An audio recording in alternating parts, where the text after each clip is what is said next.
County in east-central Colorado, north-central Pueblo County in southeastern Colorado, until 7:30 a.m. Mountain Standard Time. At 6:43 a.m. Mountain Standard Time, a dangerous snow squall was located 9 miles northwest of Pueblo West, or 17 miles northwest of Pueblo, moving southwest at 20 miles an hour. Hazard: extremely poor visibility in heavy snow and blowing snow. Wind gusts up to 30 miles an hour. Source: radar indicated. Impact: dangerous, life-threatening travel. This snow squall will affect I-25 between the El Paso and Pueblo County line.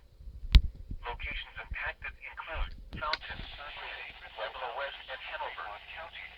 Consider avoiding or delaying travel until the snow squall passes your location. If you must travel, use extra caution and allow extra time. Rapid changes in visibility and slick road conditions may lead to accidents. Sorry, it's dark.